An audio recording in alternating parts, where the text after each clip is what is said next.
Your mind is a gold mine. You better use it, use it. Your mind is a gold mine. This introduces you to the program Gold Mine of Your Mind. This program educates you on how to succeed in business regardless of your background, the size of your capital, or the level of your education. This program is not just for business owners or aspiring entrepreneurs, but the lesson you learn here could be applied successfully to your daily challenges in all areas of life. I also have the pleasure of introducing the speaker, Mr. Ayo Benson Olariwaju, a trained chartered accountant, a member of ICANN for decades now, and a fellow of ACCA. He also has an MBA from Oxford in United Kingdom. A great business mind and yet very practical enough to help small to medium-sized businesses. He has helped many businesses through consultancy and advice in UK and has set time aside to teach the Nigerian community about how to succeed in business. We now welcome Ayo as he loves to be addressed. I welcome you, my friends, to another episode of our program, Gold Mine of Your Mind.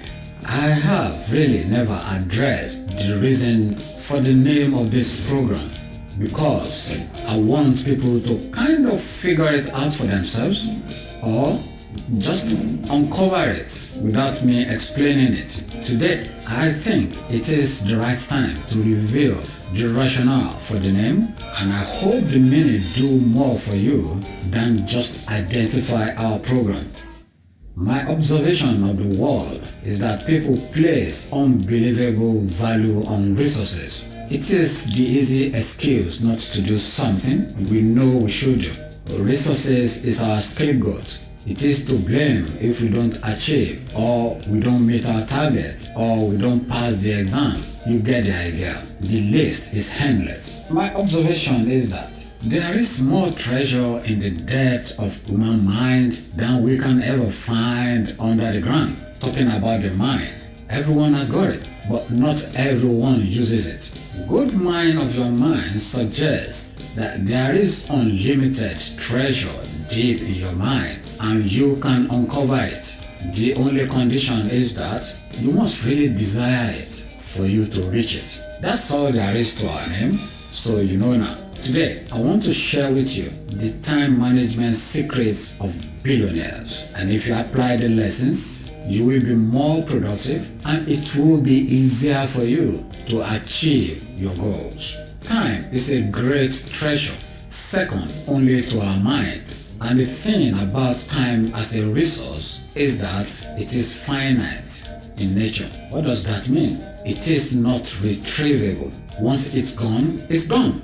I have spent a significant part of my life in education, and I don't know if your experience is different from mine, but all my method for time management was learned after my education.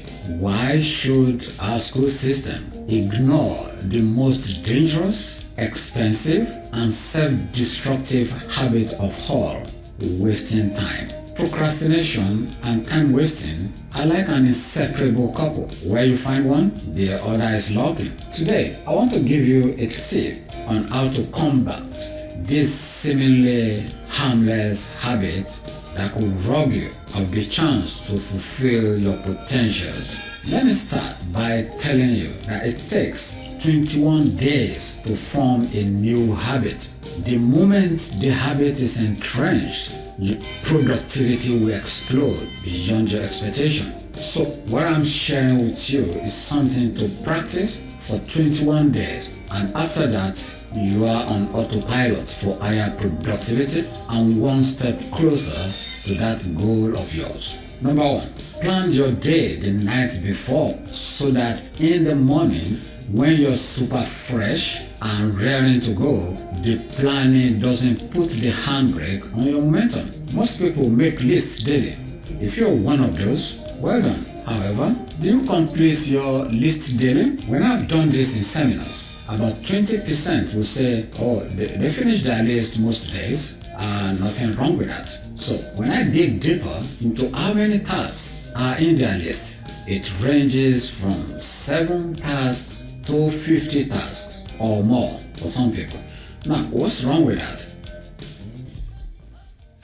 It is the psychological effect of not finishing your list. Makes you feel unproductive, and that's probably true. Your list must not be more than 6 a day, considering that you're likely to be disrupted during the day. I will also share with you the dangers of distraction, that is, unnecessary or unimportant distractions. But for now, let's focus on ensuring that you complete your task daily. Allocate time to your tasks and maintain the discipline to stay within the time limit. There is a theory that a task will use up the time you allocate to it. So be straight with your allocation of time to tasks. Do have a running list. What does that mean? A running list is where you have a list of everything you want to do. Here, you may have as many as possible. And from here, you could pick out your daily list of 6. Tick them off when you finish them. There is also a psychological sense of achievement for doing so, and you will be motivated to complete the rest of your list. When you have a running list, you may divide it into 4 quadrants, where each quadrant covers projects, people, productivity, and priorities. This helps you cover all basics, such that everything that should be under your radar remains in view. Otherwise, with the pressure of business, some important things will just drop out of your consciousness, and important things may not get done. I have a seminar on time management organized by my team, and they will decide the date.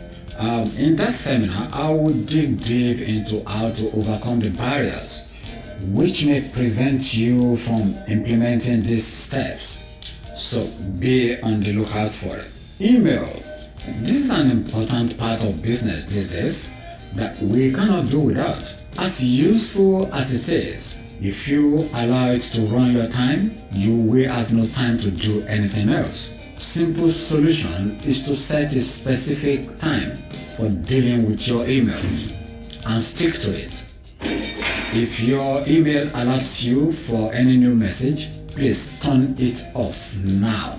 Except of course, if your job is just to cover the emails only and nothing more, then keep it. Still on emails, when the subject of your email changes, ensure that you also change the subject in your reply or in your email that you forward into somebody, and train all your staff to do the same. Why? This gives you the chance to find emails relating to the subject matter when you need to. You'll see how little housekeeping like that could save you tons of time. There is another important concept, the concept of touch it once. It means that if you have opened an email or a letter or any task for that matter, deal with it immediately. If you do this, it will save you almost a month worth of time per year, because the time you spend revisiting issues will be saved. I'm just giving you the skeletal format, but the full seminar will put you in role-playing mode to train your mind to implement, which is your goal actually, to implement the steps. Big projects, if you don't have good time management skills, you will find it difficult to start a big project.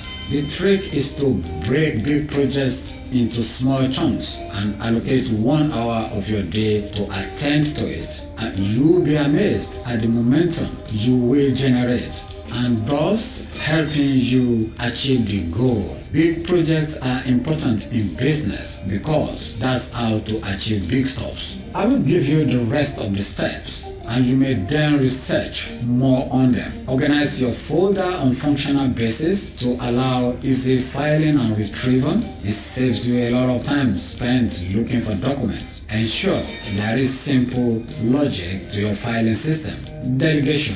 My intake is always empty because if I cannot deal with it immediately, I am delegating to a competent member of my staff. Learn to let go sometimes, because you need to focus on what really requires your attention as a business owner and what is of productive value. Do the most important task in the morning when your concentration and energy is still strong and fresh. The mistake most people make is to leave that important task till later in the day. By that time, your energy is gone, your energy is spent, and you find it difficult to actually attack that important task. The 20 minutes rule. Humans can concentrate at optimum level for only 20 minutes without any break. If you break your concentration every 5 minutes when concentrating on an important task, then you are unlikely to be productive, because each time you're interrupted, you will have to go back to the beginning of the concentration loop. To be effective, stay on course with your important task by switching off your phone, close your office door if you have one, or instruct your staff or colleagues not to disturb you for that period if you have an important task at hand. Telephone, another useful tool, but it is also a potential time waster if you let it. Switch it off or put it on silent. That's not easy to do, but trust me, nothing will happen during that period that you cannot deal with after your task is completed.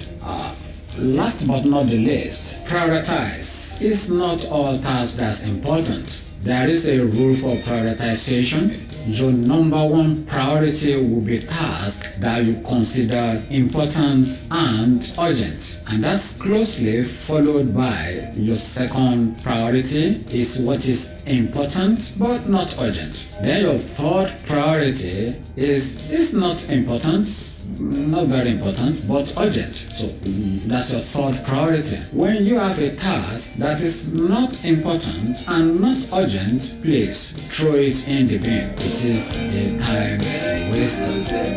Use it. Your mind is the gold.